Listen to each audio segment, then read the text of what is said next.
to mix up.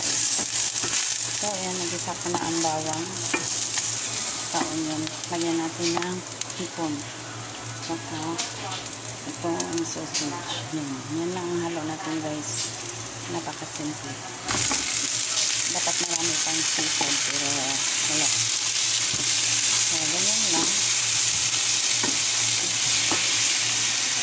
Guys. Mas lagyan natin ng panimpla. Panimpla natin ay nag-sarap.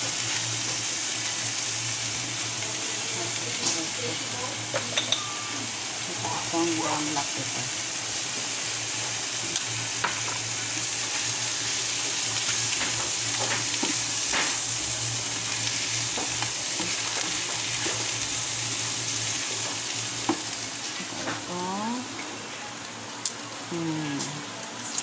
Isa ng ating paprika.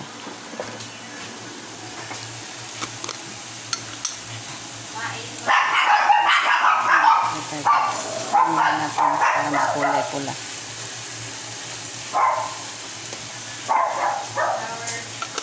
Ano lang to? Napakasimple lang ito.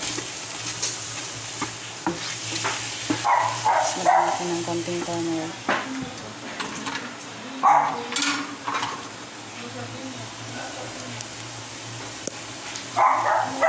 Konting turmeric.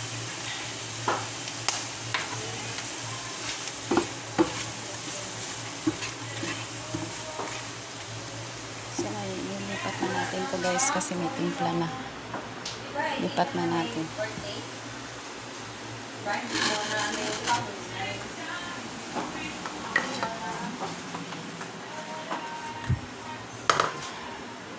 Lipat na natin dito. Meron na akong hugasan na bigas at saka may tamang sukat na ng tubig.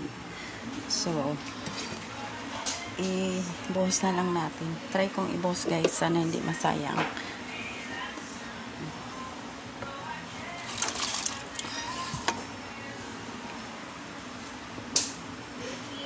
So, rin natin na susuling kasi sayang.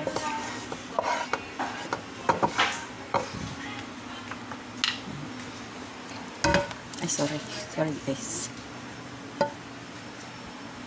Nagbanding sa ito, cabinet. So, ang gawin natin, paghaluin natin, guys.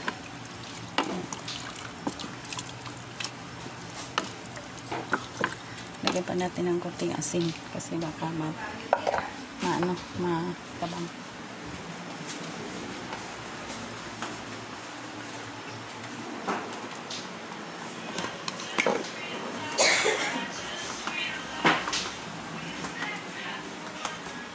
So, lagyan lang natin ng kasi may timpla na yun, diba? Kanina. Mga 2 kutsaritang asin. Ayan.